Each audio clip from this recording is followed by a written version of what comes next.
Praise the Lord.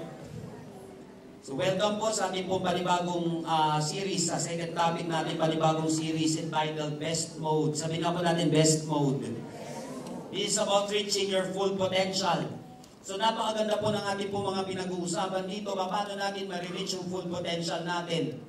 Sinabi nga po natin na ang pinakamayaman na lugar sa buong mundo ay hindi mo matatagpuan sa ibang bansa o sa Amerika o sa Europe o dito sa Asia. Pinakamayaman na lugar daw ay matatagpuan sa sementeryo.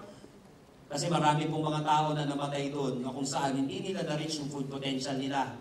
Ang nakita nila yung kadiliman ng buhay nila, nakita nila yung mga bagay na hindi nila nakaya o hindi nila kaya, nakalimutan nilang ma-maximize yung strength nila. Kaya nga po napaka-importante mailabas natin yung full potential natin habang buhay pa tayo.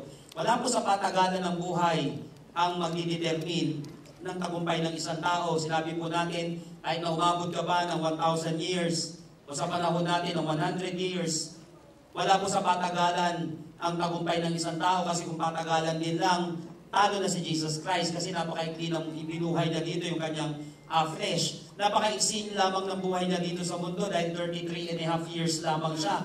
Pero He's the greatest man who ever lived on earth. Bakit po mga kapatid? Kasi na-reach niya yung full potential niya. So wala sa tagal ito ng buhay natin. This is not about your duration but your donation. Hindi po ito pahabaan, hindi ito yung duration ng buhay natin, kundi ano yung impact natin, yung na-donate natin dito sa humanity, dito sa buhay natin. Paano natin naluwalhati ang Panginoon habang tayo ay nandirito sa mundo. So nakaraan, pinag-aralan natin paano natin mati-turn on yung ating best mode. At ngayon naman po, pag-uusapan natin, napaka-importante, maniwala po kayo, super important nito pag-uusapan natin ngayon. I've been a pastor for 20 years. Napakabata ko po na nagsimula sa ministry. Wala pa po akong isang taon sa simbahan, nagsimula na po akong mag-ministry noon. And nakita ko po, ito pag-uusapan natin ngayon is, sabihin na natin, ito talaga the greatest problem ng mundo, pinakamatinding problema ng mundo sa labas at sa loob ng simbahan, kaya maraming nagsisibagsakan, kaya maraming mga tao hindi nila nare-reach ang full potential nila, kahit mga pastor pa. Ito yung naging problema nila. May kinalaman po ito mga kapatid sa purity. Sabi nga po natin purity.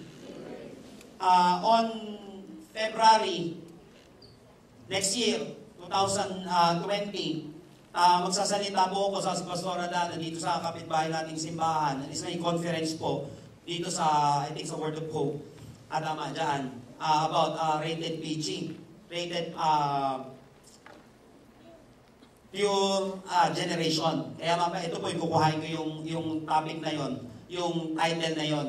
So napaka-importante po kasi ma-address natin itong issue ito kasi kahit nagaano tayo ka on fire sa Panginoon ngayon, pag hindi natin pinantayan ito, magpapabagsak ito ng isang kumpanya. Kaya po nung nagsalita ako sa International Conference on Corporate Governance, sinabi ko sa mga company, nagturo po ako about ethical leadership sa mga kumpanya. Hindi mo pwedeng ihiwalay yung iyong morality pagdating sa iyong business. So makaka-apekto kahit napakalaki ng negosyo, pag hindi mo binantayan ito, mawawasak ito. Sa karir ng isang tao, pag hindi mo binantayan ito, itong issue ito ng purity, kahit na napakasikat mo ngayon, guguho ka dito. Kahit na napaka-strong ngayon ng pagkatao mo, napakaganda ng karir mo, ng spiritual life mo, sa iba't ibang area ng buhay mo, kapag hindi mo ito nabantayan, kahit na napakataas ng grado mo, pag hindi mo ito nabantayan, wala ka pa rin natatapos. At maging sa loob ng simbahan, nakita ko po ito sa mga kasama ko mga leaders, sa mga matatagal ng pastor.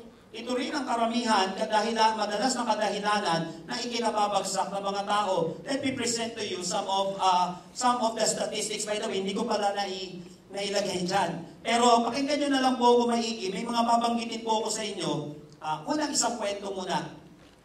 Kagabi po, I've been watching, bukod sa binasa ko yung article na ito, nanood po ako ng isang documentary na ang pinamagatan ay pinakabata yata, yung ganon. Ibig sabihin, siya po yung the youngest mother in Philippine history. The youngest mother in Philippine history. She was raped at the age of 8 years old. She got pregnant at the age of 9. And she gave birth when he was 10 years old. Ulitin ko, siya po ay na-rape sa age na 8 years old. Siya po ay nabuntis nung siya ay 9 years old. At siya po ay nanganak, naging nanay, nung siya ay 10 years old. The youngest mother in Philippine history. Actually, one of the youngest ito. Kasi may record na rin naman yung familia na ito noong mga nakaraan na taon. Pero noong panahon na ito, the youngest mother in Philippine history, again, na-rape, 8 years old, naging pregnant siya nung 9 years old, at nanganak po siya, naging nanay siya, nung siya ay 10 years old. Ang masakit po dito, ang tatay ng kanyang baby ay ang kanyang tatay. Ganun po kabigat nito. Habang pinapanood ko ito, nung pinabasa ko pa lang, naiintriga na ako, kaya pinanood ko yung front row. Hindi po yung networking yung documentaryong ito na ginawa noong 2012. Inayos lang nila ngayon. Kaya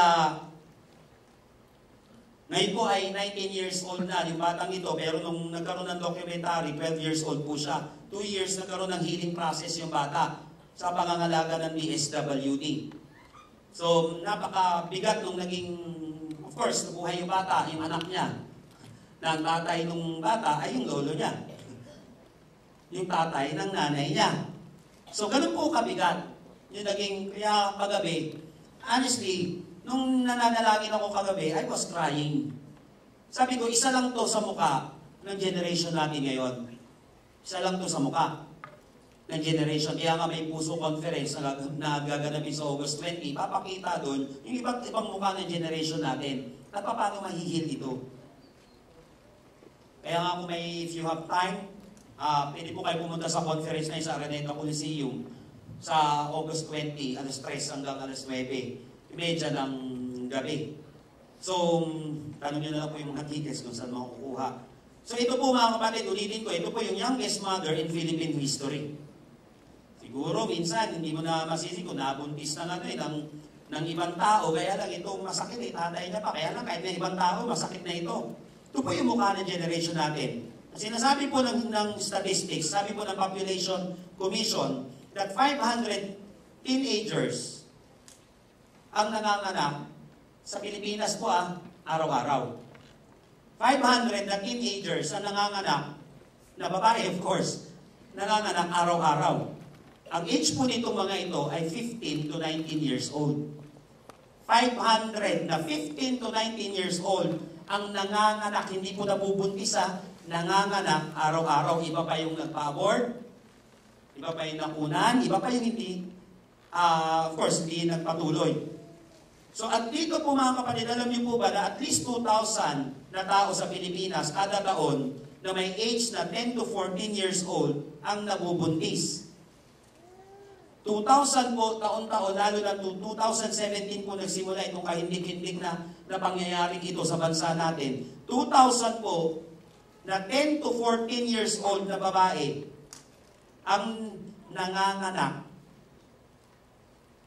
taon-taon, o nabubuntis taon-taon.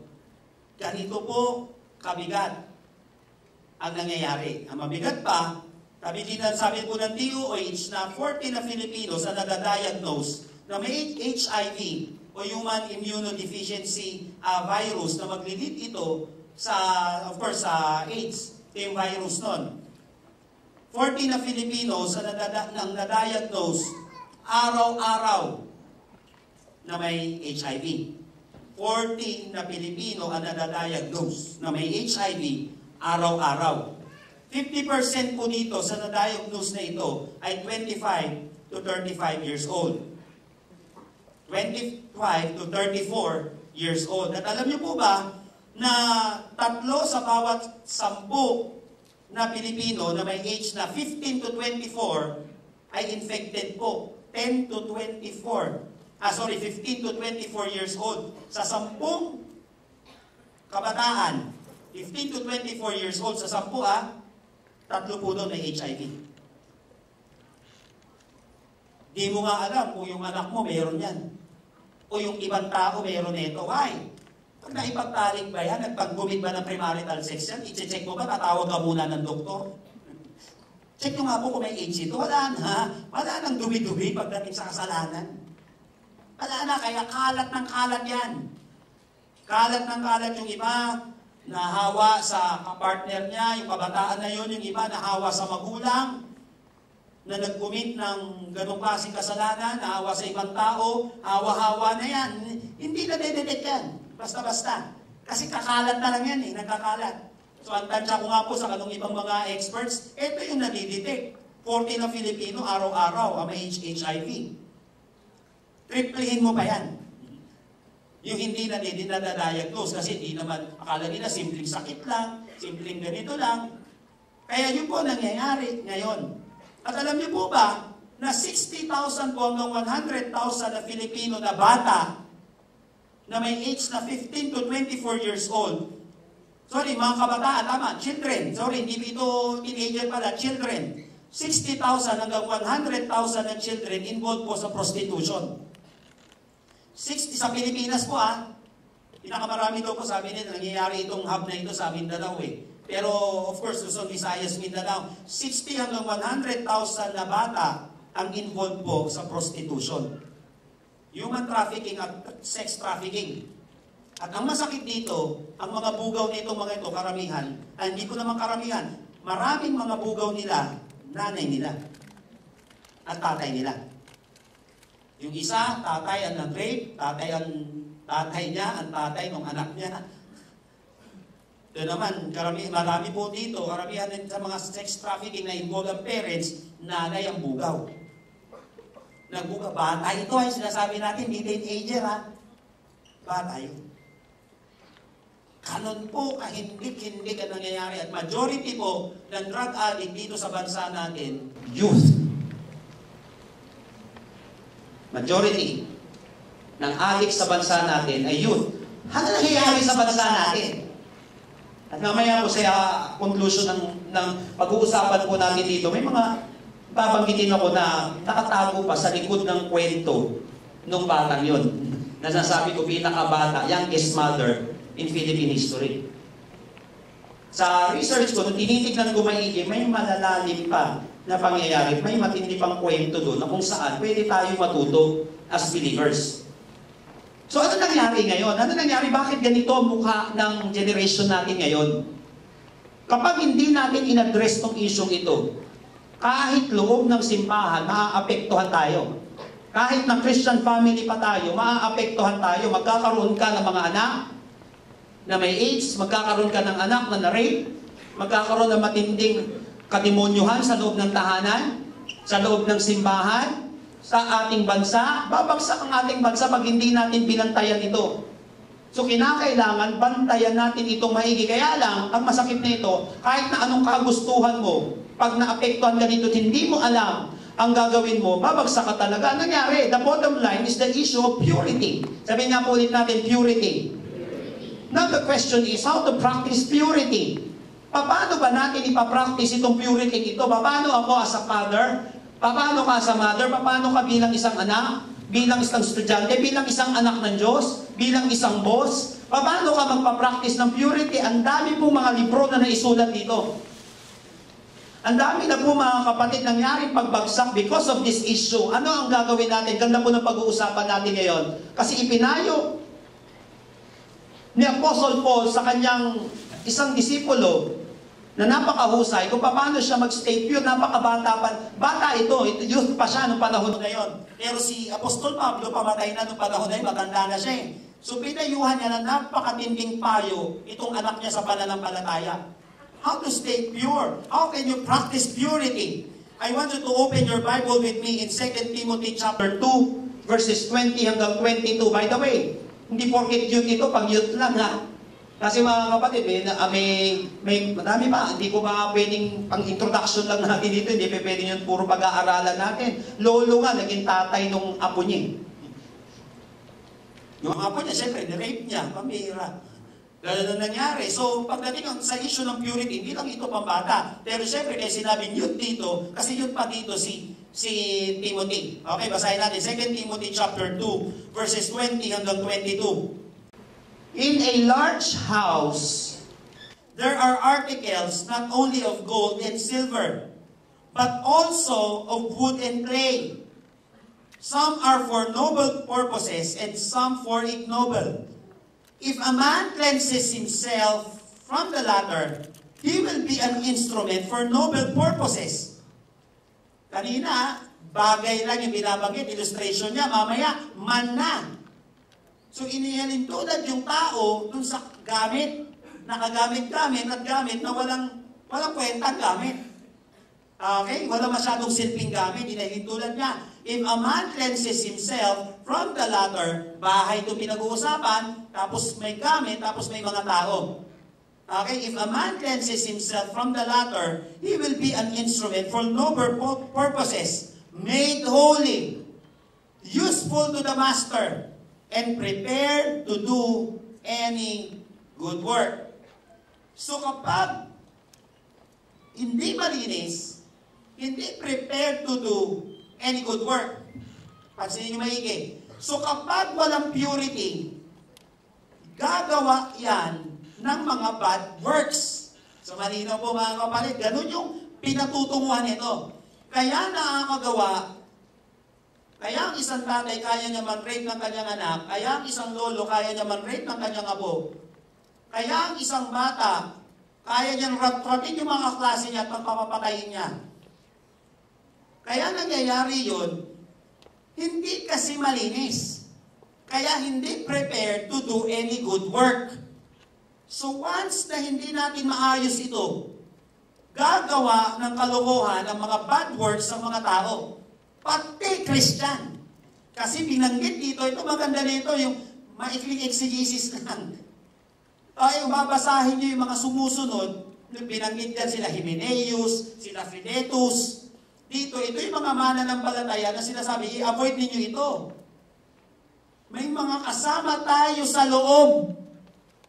Sinabi dito ni Apostle Paul na sumisira. So sa loob ng bahay, sabi niya dito, may mga hindi kagamit-gamit, tinitira niya doon si Philetus sa si Hymenaeus, kung babasahin yung verses 19. Pabalik. Dito yun. Sa loob ng bahay, sinabi kasi niya doon, among us. May mga kasama tayo na ganito. So sa loob ng bahay, may mga hindi prepared to do good works at merong mga prepared to do good works. Kaya kahit na church people pa, pwedeng makagawa ng mga kahindik-hindik na kasalanan. Okay? Kahindik-hindik na kasalanan kasi hindi naman prepared to do good works kahit na religious people pa. Itong mga ito. Kasi hindi naman prepared to do good works. Why? Issue of purity. Okay? So medyo maliwanag naman na po. Verse 22. Tuloy natin. Flee the evil desires of youth and pursue righteousness, faith, love, and peace, along with those who call the Lord out of a pure heart. Ulitin ko po Flee, sabihin po natin, flee. Flee the evil desires of youth. Kasi youth dito, nung panahon na ito, si Timothy, kaya leader din siya. And pursue righteousness, faith, love, and peace, along with those who call out of a pure heart. So dito po sa napakaikling passage na ito, tuturuan tayo kung paano tayo magpa-practice ng purity. Why? Bakit kinakailangan as a Christian, as a leader, si Timothy ay maging pure?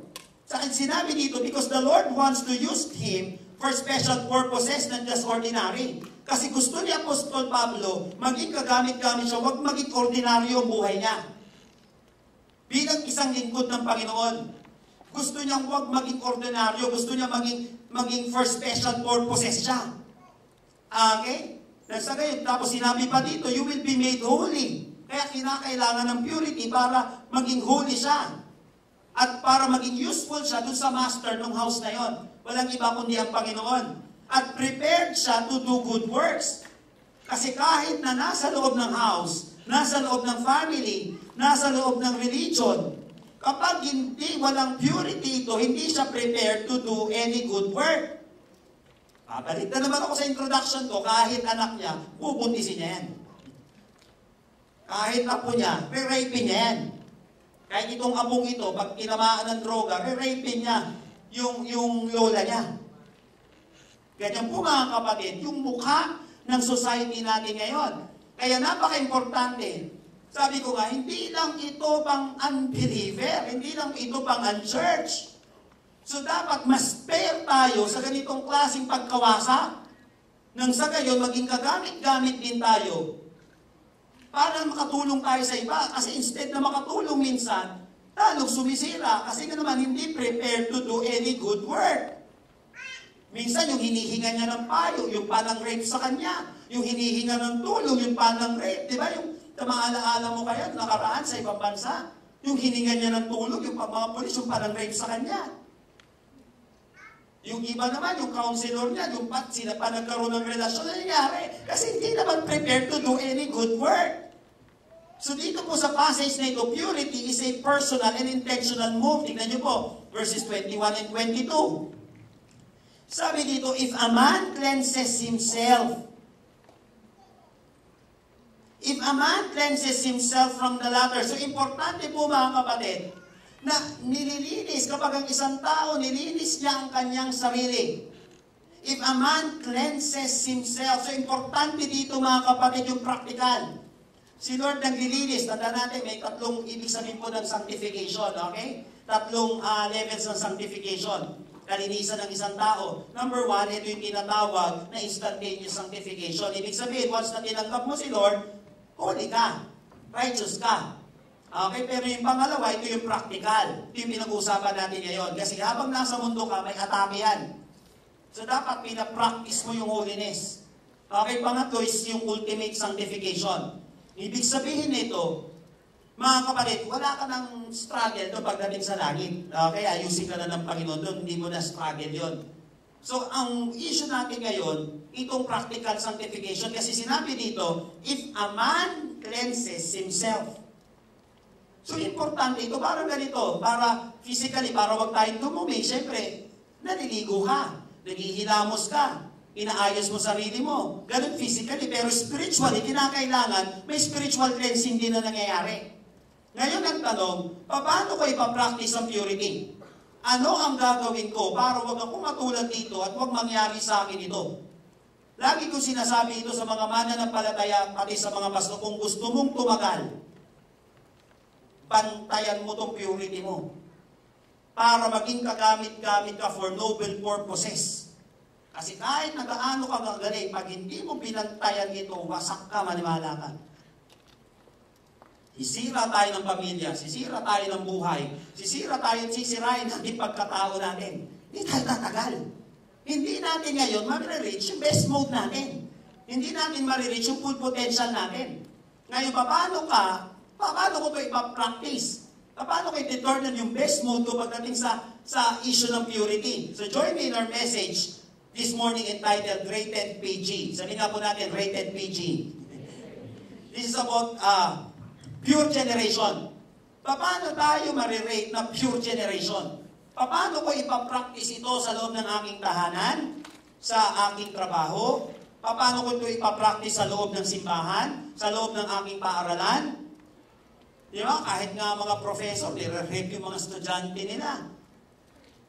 Yung iba naman, dumadaan lang, nire-rape pa. So, hindi lang mga ganito. Siyempre, pati pagnanakaw sa gobyerno, pagnanakaw sa kung saan-saan, nasangay ng ating lipunan, pamilya. Naunawaan po natin yung mga kapatid sa kumpanya, maging sa simbahan, pwede mangyari ito. So ano ang gagawin natin? Now, let's look at the 3 modes of practical purity. Tatlong modes ng practical purity na kapag ito, kapatid, prinactice mo, sigurado ko, kapatid, kahit na anong atake sa'yo ng demonyo, kakayanin mo yan. Kahit na anong atake sa'yo ng demonyo, kakayanin mo yan. Kapag sinet mo itong mode na ito. Okay? Sino na po ready at excited ngayong umagang ito? Magsabi po ng malakas na amen. Number 1, how to practice purity. in verse 22, sabi dito, flee the evil desires of youth and pursue righteousness, faith, love, peace, along with those who call on the Lord out of a pure heart. So number 1 na mode is the parting mode. Sabihin po natin, parting mode. Ibig sabihin mga kapatid, ito yung paglayo. Ito yung pag-alis. This means that you must escape from evil desires. Tingnan niyo po ito. Flee the evil desires of youth. Napaka-practical. Kaya practical purity. Paano ipapractice ang practical purity? Kinakailangan, lumayo ka. Ganun kasimple. Ay, kahit na, Jesus name, in Jesus name. Kahit na in Jesus name, sinasabi na nga nila, layo ka na. Nangungusap na nga eh. Yan na nga yun eh. Yung message ng Panginoon. Kaya lang, hindi naman lumalayo. Paano mangyayari yun? We must escape from evil desires. Pagdating po sa issue ng purity, may lalayuan ka at may tatakasan ka. Pagdating sa issue ng purity, di ba gusto ng isang tao maging pure, o tiyak siya may lalayuan ka, saka may tatakasan ka, hindi pwedeng wala. Ang matindi dito sa binanggit dito, tingnan niyo po maigi, flee the evil desires of youth. Desire pa lang, nilalayuan mo na. Desire pa lang, sumasagi pa lang sa isip mo, kapatid, nilalayuan mo na to. Naunawaan po natin mga kapatid, hindi kasalanan ng temptation. Kasi kung kasalanan ng temptation, nagkasala na rin si Jesus Christ. Sabi ng Bible, hindi naman nagkasala si Jesus Christ. Si Jesus na tempt. Kaya lang, hindi siya kumagat doon sa pahin. Okay? Yun ang sinasabi natin dito, huwag kang kakagat doon sa pahin. Desire pa lang siya, huwag mo nang hayaan na. Sabi nga ni Martin Luther, hindi mo mapipigilan ang isang ibon na umikot-ikot sa taas ng ulunan mo, ng ulo mo. Hindi mo mapipigilan niya, umikot-ikot siya dyan, hipan na, no? Parang gano'n, hindi mo mapipigilan niya, lalo mataas. Pero mapipigilan mo ang ibon sa paggawa ng pugat dito sa ulo mo. Hindi mo mapipigilan ang temptation, nandiyan yan. Pero nare-resist mo siya. Nasa sayo ngayon, pagpupugarin mo yan, dito sa ulo mo. So you have to flee the evil desires of youth. Ang ibig sabihin ng desire dito ay epithumia sa Greek.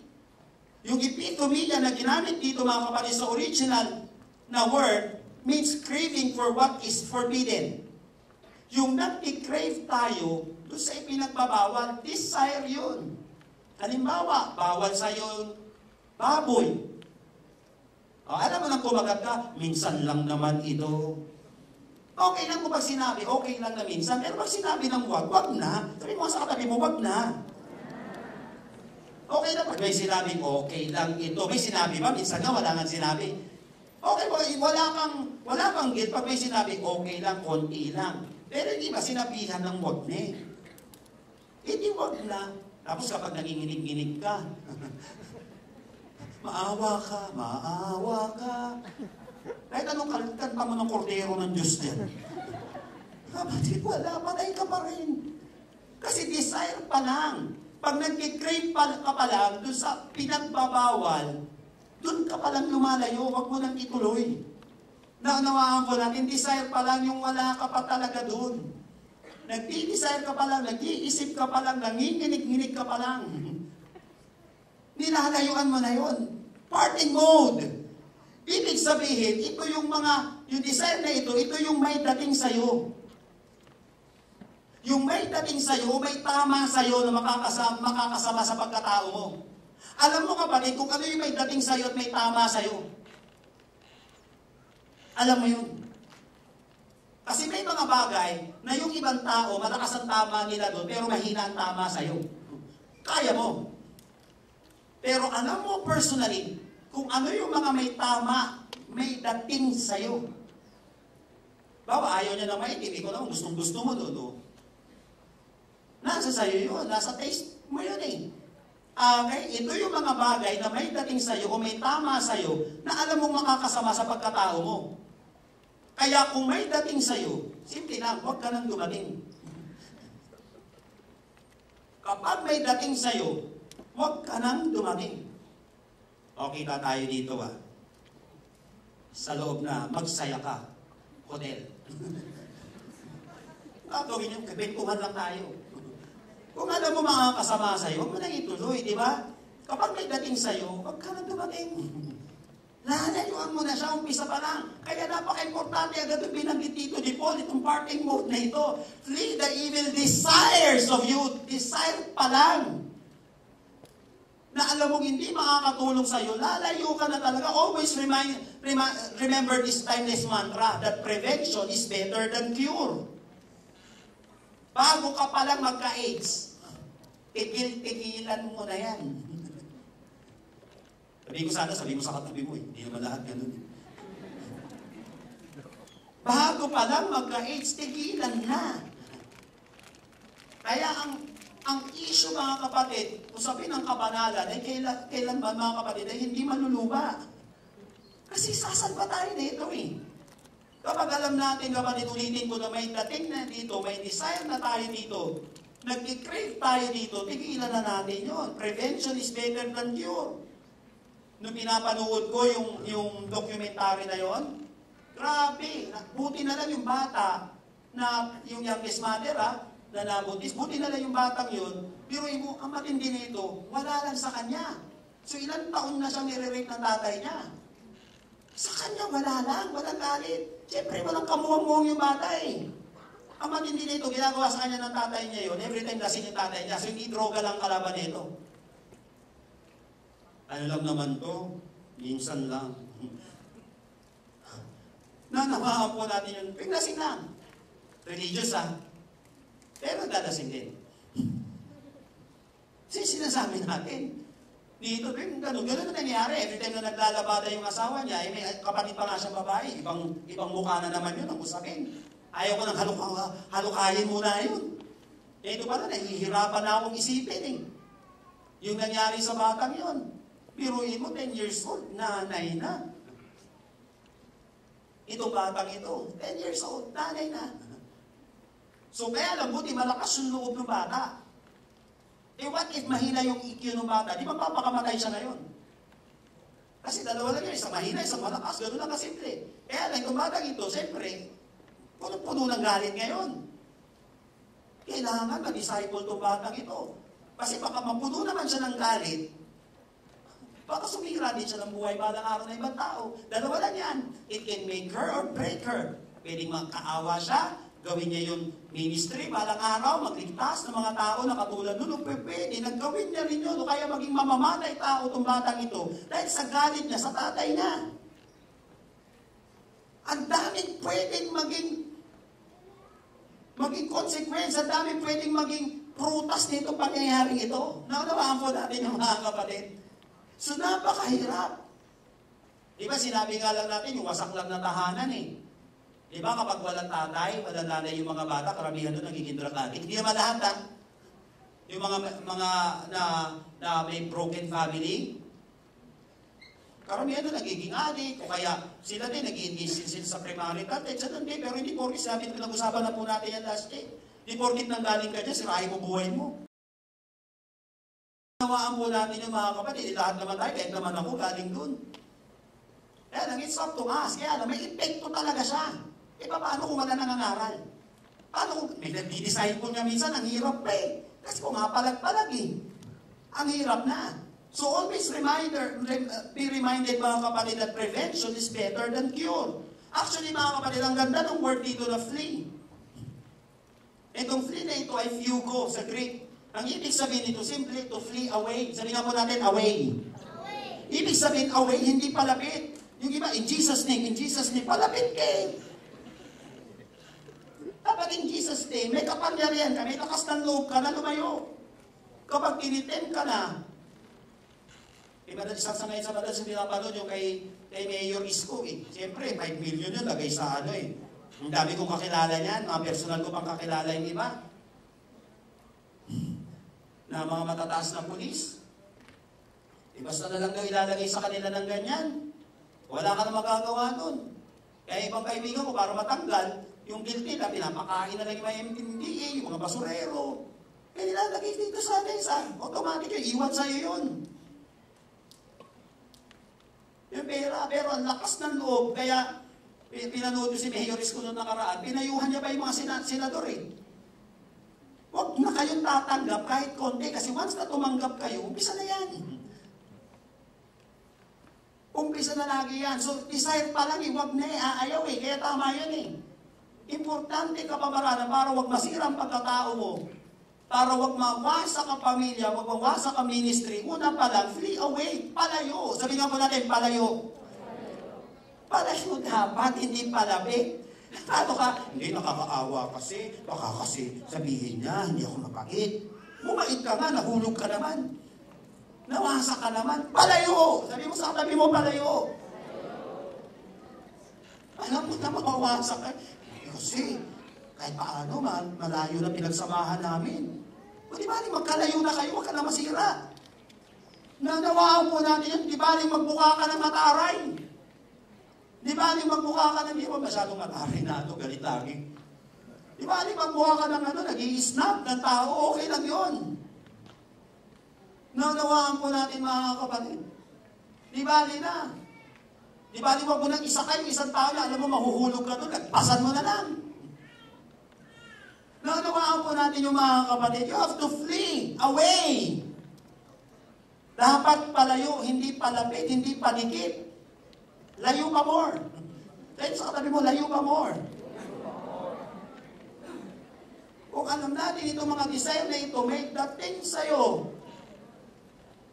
At alam mo kapatid, na anytime pwede kang malaglag dyan, layo pa more.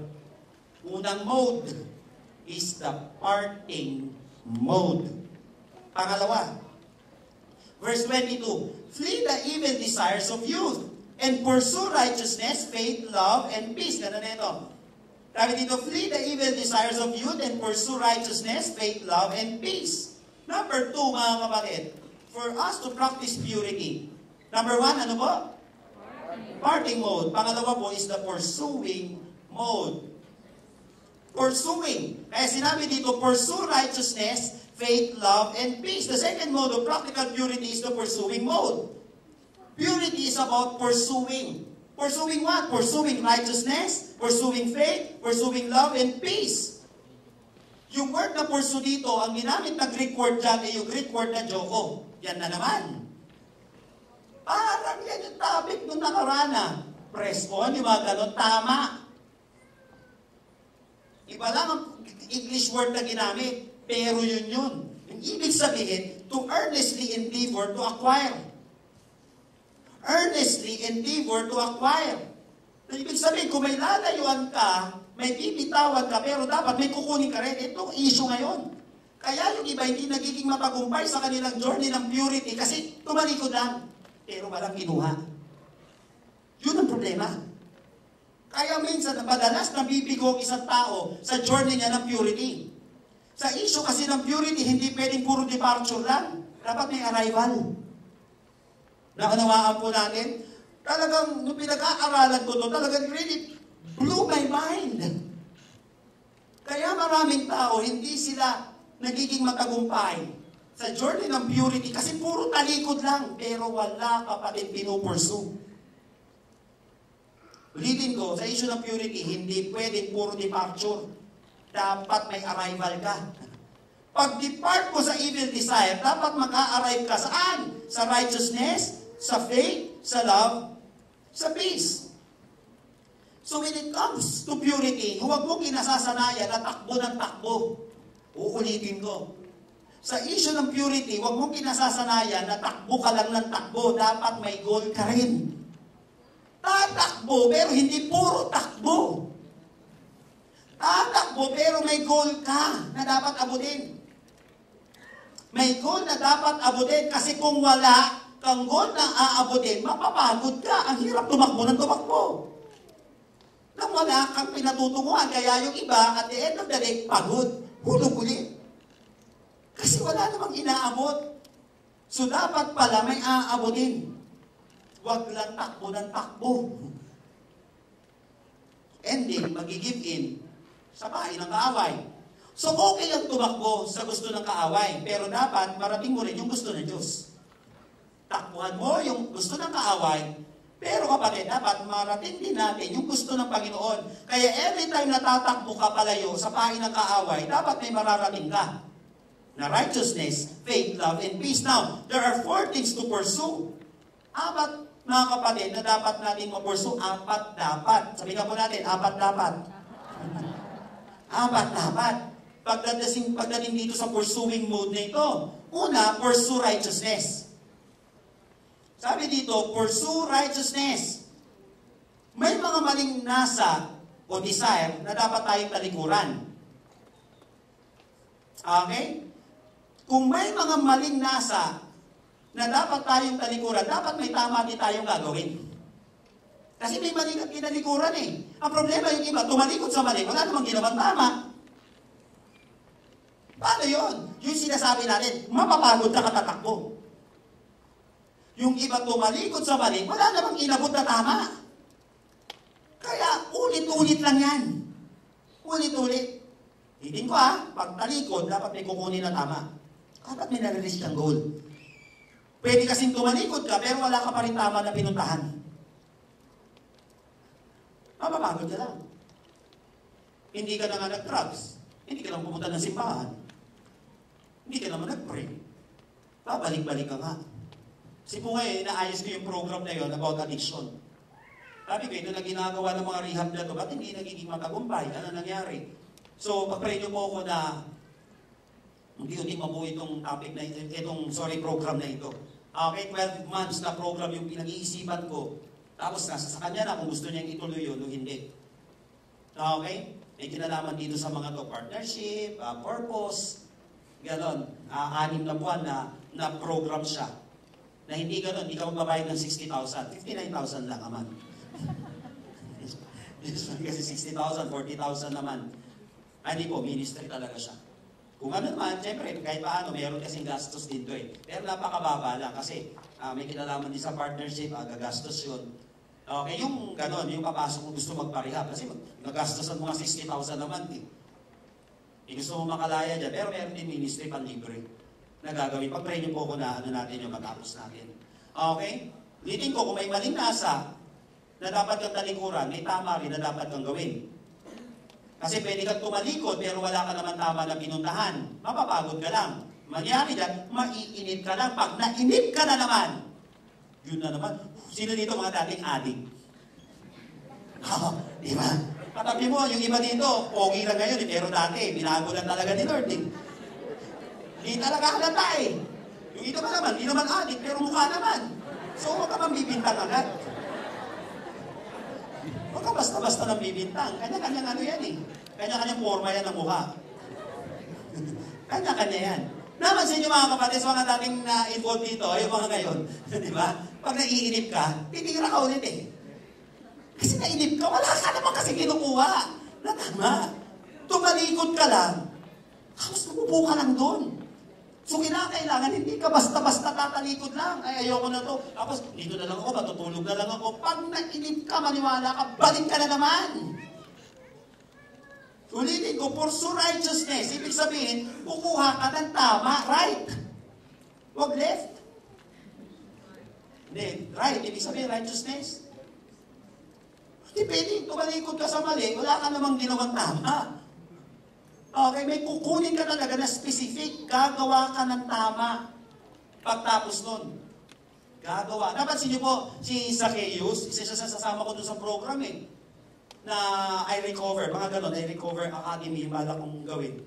So, si Zacchaeus, nung nagkamali, nag-repent siya eh. Sabi niya, if I have cheated anybody, sabi niya ganon, babalik ako.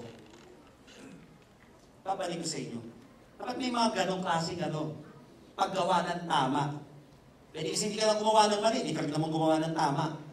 Pinami specific, kaya righteousness, pursue righteousness. Pag talikod mo, make sure may gagawin kang tama. Ay, hindi na po ako magna-drugs, nanay at tatay. O, dito bambay ka na lang. Di sana, nag-active ka sa simbahan o kaya nag-church ka. O kaya ganito, may ginagawa ka mga makabuluhan na bagay. Yung righteousness.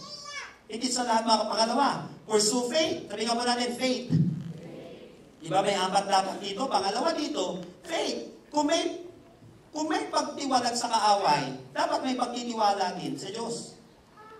Kung may pagtiwalag sa kaaway, dapat may pagtitiwala rin sa Diyos. Diba? Nagtalikod ka. Pag talikod mo, dapat magtiwala ka sa Diyos. Kasi kung may paglayo sa kalokohan, dapat may paglapit naman sa kalooban ng Diyos. Kung may paglayo sa kalokohan, dapat may paglapit sa kalooban ng Panginoon. Kasi kahit na lumayo ka sa kaaway, pero hindi ka lalapit sa Diyos, mabibigo ka pa rin. Mabibigo ka pa rin sa pag-pursue ng purity. Kaya nga, pursue faith, paglapit sa Diyos, connection sa Diyos, pagtitiwala sa Diyos. Halimbawa, lumayo ka nga sa beer house, hindi ka naman nagsisimba. Hindi ka naman umatin ng life group, wala rin. Kasi walang pinurso na faith, walang paglapit sa Diyos, walang pananampalataya sa Kanya. Hindi na nga pumupunta ng ganon na lugar, pero wala rin naman pinuntahan na tama. Kaya nga pag lumayo ka sa mga pangit na lugar, make it sure, pupunta ka sa lugar na kung saan mapapalapit ka sa Diyos. Dinilit mo nga yung MN mo. Hindi ka naman nag-devotion. Wala rin. Balik-balik lang yan. Dinilit mo yung MN mo, pabira, maglalaro ka ulit ng snake yan. Kung ano-ano na naglaruin mo yan. Ganun din yun. Kahit lalo pwede ka ma-addict. Pag na-addict ka yan, pag ang addiction kasi na mali, maniwala ka kapatid, tuloy-tuloy yung pagbagsak mo yan. Ayaw ko sasabihin, simple lang yan. Nanawaan po natin mga kapatid. Sa didilit-dilit ka ng mga ganyan maling apps, pero hindi ka naman nagli-devotion. Brinake mo nga yung maling jowa mo. Hindi ka naman nag-active sa Lord. Ay, ganda pa naman yung topic natin. Dapat ngayon pipipreach to sa November na lang. Ghosting ang topic. Bakit sa November Ghosting. May topic na nga ako doon eh. Pero gusto ko i-preach next week eh. Kaya lang sa ano na lang. Okay, sa 15 minutes ko na lang i-preach. Ghosting na yata ito ah. Hindi. Tandaan po natin, kung may pagtakbo sa kaaway, dapat may pagtapit at pagtitiwala tayo sa Diyos. Kaya sabi dito, pursue faith. Nung tumalikod ka na rin lang, lumapit ka na sa Panginoon. Mag-active ka na. Ayusin mo yung buhay mo. May devotion ka. Dapat may ipupurso na righteousness, tama? May ipupurso na faith. Ikalalakas ng pananampalataya natin. Salita ng Diyos, di ba? Faith comes by hearing and hearing the Word of God. Romans 10:17. So napaka-importante po nun. Na pangatlo, pursue love. Sabi nga po natin, love. So para daw mga pag-practice ka ng purity, iwasan ang puot. Huwag maging magagalitin. Kaya nga, nagpapasalamat ako dun sa bata, batang naging nanay. Papasalamat ang lakas ng loob niya. Kaya lang, sabing gano'n, may nadidevelop din na matinding galit sa kanya. May nadidevelop. Kasi pwedeng, ang lakas ng loob niya, hindi naman siya nagpakamatay, pero pwedeng balang araw, pumatay din siya. Dahil doon sa galit na yon. Lumakas nga loob mo, nakagawa ka rin ng kasalanan. Dati, ikaw lang nagawa ng kasalanan. Pero dahil nagawa ka ng mali, ikaw na rin gagawa ng kasalanan. Asan yung maayos doon? Wala rin. Balik-balik lang yan. Puro kalokohan. Iba nga lang. Siya na rin, siya pumatay. Na-rape siya. Yung bata naman pumatay balang araw. Ganun din. So we have to pursue love. Para makarecover siya, kinakailangan ma-develop yung love sa kanyang buhay. Iwasan daw yung buot. Huwag maging magagalitin. Hindi ko sinabing huwag magalit. Pero dapat objective ka magalit. Huwag maging magagalitin, huwag magtanim ng galit. Why? Kasi kapag nagtanim ka ng galit, aani yan ng murder. Aani yan ng gossip, aani yan ng rebellion, aani yan ng divorce, aani yan ng addiction. Napansin mo yung mga bata nagalit sa mga magulang nila? Umani ng addiction. Ang galit kapatid, maniwala ka, pag nagtanim ka ng galit, tiyak may aanihin kang negative.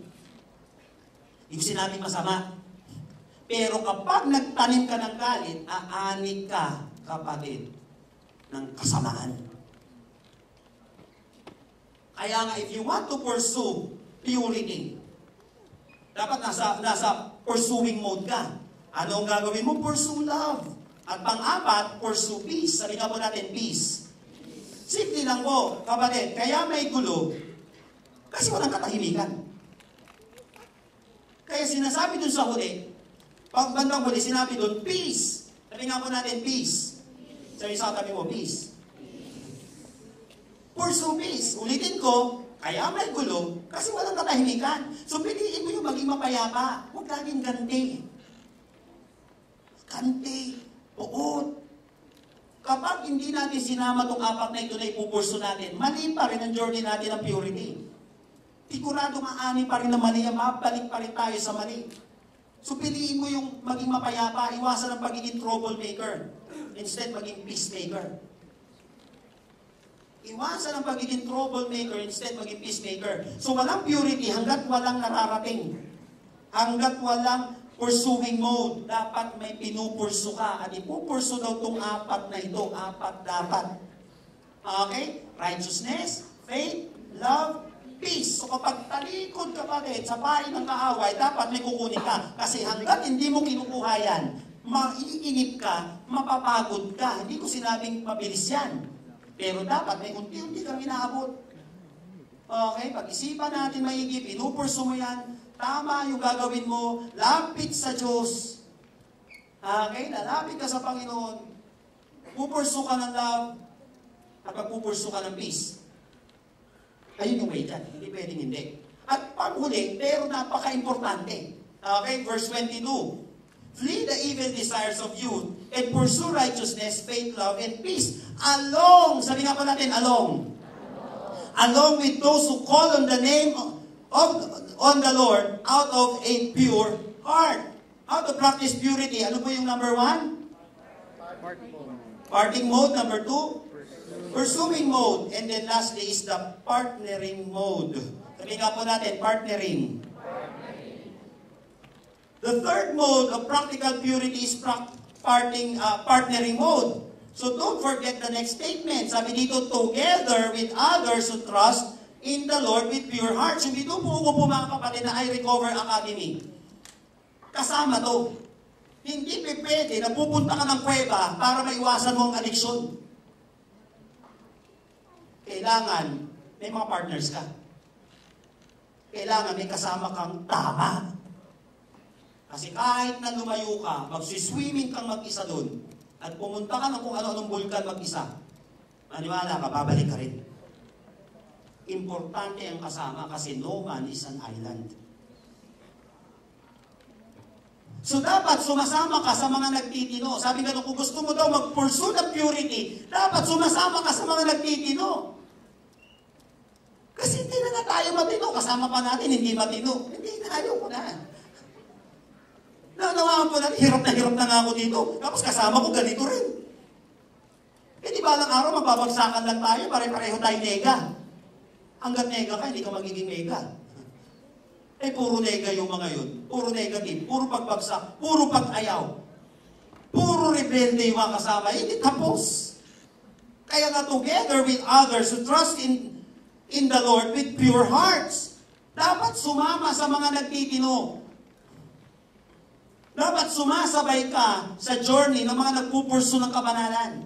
Dapat sumasabay, kaya yung mga klase ko dati sa seminary, mabihirap, nasa seminary tayo, mga babaero kayo. Sabi ko gano'n, teka lang, labas ako dyan. Pag di na lang alam. Sabi sa kanila, labas ako dyan, ayaw ko maisama sa inyo. Naghanap ako ngayon ng mga tao na tamang sasamahan ko. Mga kasama kong pastor, mga lasinggero, pamira, sabi ko, ayaw ko rin, labas ako dyan sa inyo. Ayaw ko kayo kasama. Lahat tayo may struggle tayo, tapos sasamahan ko pa kayo. Hindi ko naman dinuro-duro. Labas na lang ako. Kakaibigan pa rin tayo. Pero sa ngayon, baka madami ako. Hindi ko kaya. Hanap ako ngayon ng mga tao na makakatuwang ko. Hindi perfecto, pero lumalaban. Hindi perfecto, pero nagpupursu. Dapat sumama ka hanggat hindi ka sumasama sa mga nagtitino. Kaya sabi dito, along with those who call on the Lord out of a pure heart. So pursue right companions. Hanggat hindi mo inaayos sa mga kasama mo, hindi matatapos ang kasamaan ng buhay mo. Hanggat hindi mo inaayos sa mga nakakasama mo, hindi matatapos yung kasamaan sa buhay natin. Sa totoo lang, hindi mawawala mga maling tao sa paligid natin. Hindi yan mawawala. Pero may matatagpuan ka rin naman ng mga tamang kasama. Hindi Hindi mawawala yung mga masasama. Hindi mawawala yan. Pero makakatagpo ka rin ng tamang makakasama. Meron yan. Malay mo yung katabi mo. Di ba? Ayun nga sa kanya, ikaw ba yun? Oo. Malamang kasi dito ka rin naman kahit paano, lumalaban tayo, di ba? Pinakailangan, pursue right companions. Kaya nga, sinasabi dito ni Timothy, may Among, may Himeneo, sa Philetus na sisira sa inyo. Sa faith ninyo, iwas kayo dyan. Sabi nga nun, kasi gusto mo mag-pursue ng purity, pero mali mga kasama mo, madadamay ka dyan. Sabi minsan sa mga comment, minsan nagbabasa ako, pero madalas hindi. Kasi mapipikon ka rin sa social media. Nasa sayo yan. Kahit may mga maling kasama ka, hindi rin. May epekto pa rin yung masasamang kasama. Hindi nagkakamali yung Bible yung sinabing gano'n. Kaya sabi din naman ng Bible, be the light of the world, be the salt of the earth. Make it sure, nakikisama ka, pero huwag ka makisama. Dapat alam mo yung gagawin mo, pero pag alam mo hindi mo kaya, alam, huwag ka masyadong bababad. Sinasabi dito. Huwag ka bababad dyan. Sa mga yan, yari ka dyan. So kung gusto mo makarecover, kung gusto mo mag-pursue ng righteousness, ng purity, kapatid, you have to pursue right companions. Sa road to purity, hindi pwedeng wala kang kasabay. Ulitin ko sa road to purity, hindi pwedeng wala kang kasabay. Kasi malamang ikaw ay sasablay. Sasablay ka lang lagi hanggat wala kang kasabay. Kaya doon sa addiction sa I Recover na ginagawa kong program, importante may kasabay ka. Importante may mga matagumpay kang kasama para madamay ka sa kanila. Hindi pwedeng wala. Dapat may pupuntahan na tama, pero dapat may mga kasabay ka doon sa journey mo na yun na nagpupursu rin ng purity. Dapat humanap ka ng matinong kasama. Hindi perfect, ulitin ko, kasi wala namang taong ganun. Pero yung mga tao na nagsisikap na mamuhay na may kabanalan. Hindi perfect.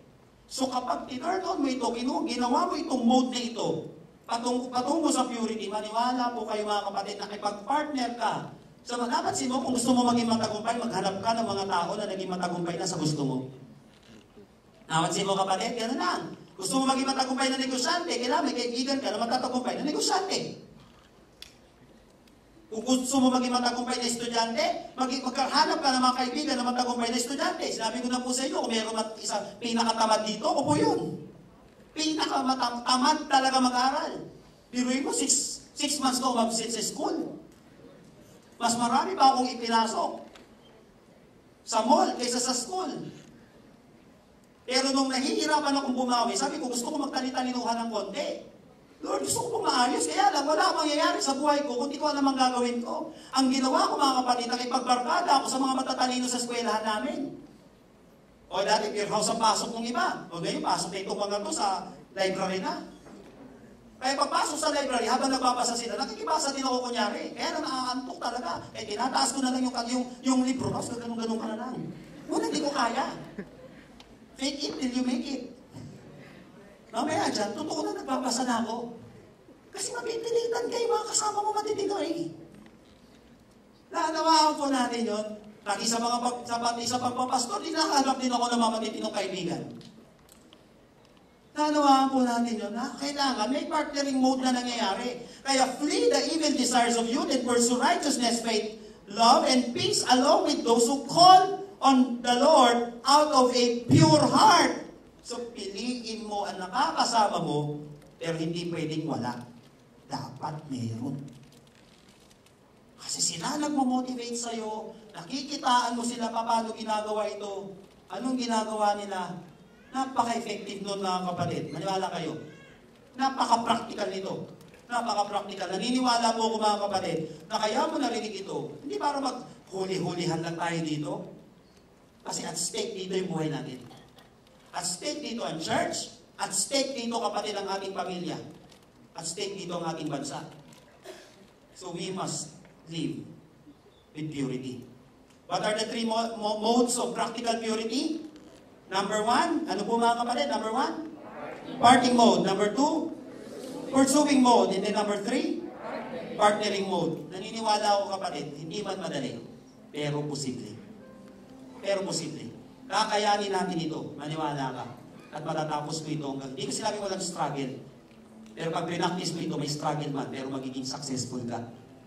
Sa karir mo, at sa spiritual life mo, sa journey mong ito ng pananampalataya. Palakpakan po natin ang Panginoon. Praise the Lord. Tayo po lahat ay tumayo sa presensya ng ating Panginoon. I will end with this verse. Tingnan niyo po maigi. Yung mga unang binanggit dito.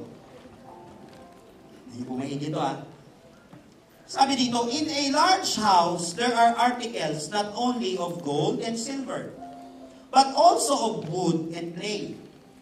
Some are for noble purposes, and some for ignoble. If a man cleanses himself from the latter, he will be an instrument for noble purposes, made holy, useful to the master, and prepared to do any good work. So hanggat walang purity, hanggat hindi ina-apply itong practical purity na ito, kapatid, hindi siya prepared to do any good works. Magre-rape lang yan, kamag-anak niya, pagtuturo lang niya ng drugs sa mga... Alam mo, isang una nagpatikim sa akin ng shabu? Hindi barkada ko. Na isa, best friend ko na Muslim, nagturo sa akin magmariwana. Pero nagturo sa akin mag-shabu, uncle ko. Napansin mo, kapatid? Kahit na magkakamag-anak tayo, magbe-best friend tayo, magkakaibigan tayo.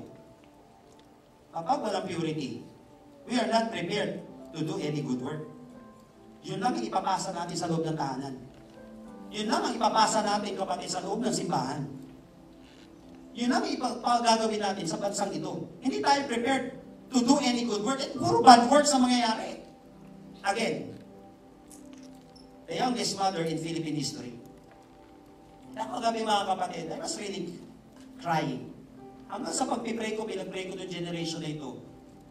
Pamilya natin. Sabi ko, dito man lang sa Amazing Home Family, Lord. Alam ko may iba't iba kami pinagdadaanan Hindi ko alam kung meron dito. Kita ako, nung pinanood ko yung documentary, may mga naglabas din doon. Ako rin, na-rape ako when I was 9 years old. Sabi gano'n. Ako rin na-rape ako. Nung when I was 11 years old. Kanya-kanya ng ano doon. Di lang ito sa isang tao, sabi ko. Siyempre, exposed naman tayo dyan.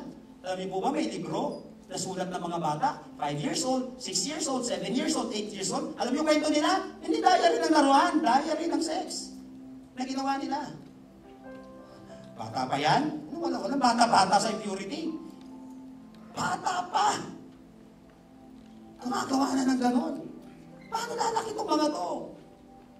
Kawawa naman yung nagsiri. Bata pa lang, pinumugaw na. Sabi ko, 60,000 to 100,000 na involved sa sex trafficking na Pilipino. 60,000 na 100,000 na children, hindi youth. Pinumugaw ng nanay, ng tatay, ng kaibigan, ng mga taong nananamantala sa kanila. Inihaharap sa camera, ibinibenta sa mga, hindi ba nga, siyempre Mindanao, ibinabiyahe sila papunta Malaysia. Mga batang ito, para paglaruan. Para pabuhin. Sino ang gumagawa? Kapamilya nila. Yung mga tao walang kwenta. Again, mga kapatid ko nung binabasa ko itong mga comment ng mga tao, nahahabag ako. Sabi ko, hindi pwede, puro galit lang Galit lang. Di naman, sabi ko nga, nagalit ka na, pero wala ka naman pinursong tama. Wala rin mangyayari sa purity. Kailangan tamang atake. Hindi pwede puro patayan gagawin natin dito. Kailangan tamang aral. Tama ang mailagay sa isip ng tao. Again, yung youngest mother in Philippine history na binanggit ko sa inyo kanina. She was raped at the age of 8 years old. She got pregnant at the age of 9 years old.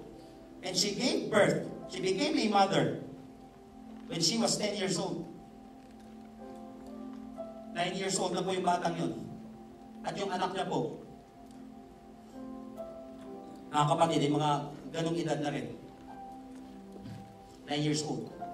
Kita ko yung bata Yung bata, ginawa niya po, inano niya na lang, napa-adapt niya yung bata. Kasi ayaw niyang, kailang putulin niya daw yun, sabi niya gano'n, para di na laging maalala. Kasi tatanungin sino tatay mo? Lolo ko.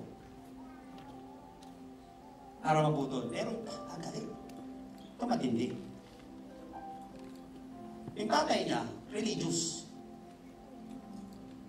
Nagturo pa nga daw sa simbahan ng linggo. Sabi niya gano'n. Pwede pa lang relihiyoso ang isang tao. Pero tamaan tayo nito. Ano lang muna kausapin? Huwag muna natin kausapin yung mga wala dito. Yung mga church, walang pakialam kay Lord. Yung mga atheista, wala na muna. Tayo man lang mag-umpisa na itong klaseng ng pure generation na ito. Tayo man lang mag-umpisa na ito, ang laking bagay na eh. Kasi dahil inumpisa natin, kaya natin magturo sa iba. Naunawaan po natin at yung pamilya natin, kahit kung ikaw man ay nahulog sa ganito, dapat kaya mo pang ma-repair. Kasi sinabi ko na tayo nagkakamali, pero kapatid, pagtalikod, dapat may gagawin na tama. Napaka-religious ang tatay na ito. Ang masakit, active sila buong family sa church. Active. Kaya lang, wala namang practical na ginagawa. Maybe hindi natuturuan ng ganito, maybe hindi rin na-apply. Ano nangyari ngayon? Wasak yung buhay ng bata. Wasak yung anak. Siyempre, pamimigay mo eh. Iyak ng iyak yung nanay. Tira nga ng mga tao yung nanay kasi mahal niya pa rin yung asawa niya, pero mahal niya rin yung anak niya. Anong gagawin? Gusto niya daw mabuo pamilya. Paano mabubuo? Tapos nakakulong pa yung tatay. Anong gagawin? Isira. Ang daming nasirang pangarap. Ang daming nasirang buhay. Yung mga tao pa na nagko-comment doon, galit na galit. Hindi na pwede patayin din yung taong yun. Hindi ano na nangyari. Wala rin, puro galit. Puro patayan lang ang gagawin. Bagsak. Walang pangarap na mabubuo. Walang pamilyang mabubuo. Always remember this principle. That we cannot paint any surface beautifully without cleaning it first. We cannot paint any surface beautifully without cleaning it first. The paint will stick firmly on a clean object. Prepared to do any good work. Saka lang didikit sa atin ang good work. Hanggat malinis ito. Kasi mapipinturahan mo na maganda eh. Kailangan is-isin mo yan. Kapag hindi natin iniisis yan, hindi tayo bumababad sa presence ng Panginoon, ito sinabi sa church na tayo lagi. But we have to pursue purity. May tamang gagawin, may tamang lalapitan, may tamang paglaban na gagawin. Hindi didikit eh. Kahit nasa loob tayo ng simbahan, nasa loob tayo ng tahanan, kahit na nasa loob ka ng kumbento, tuturo ng mga katekista eh. Hindi nag-pursue ng purity, wala rin eh. Basta. So I was really crying. Sabi ko, isang kwento lang tong batang ito. Murang edad. Kala siguro nung tatay na lasing, hindi mabubuntis yung 9 years old. Kala niya siguro walang mangyayari.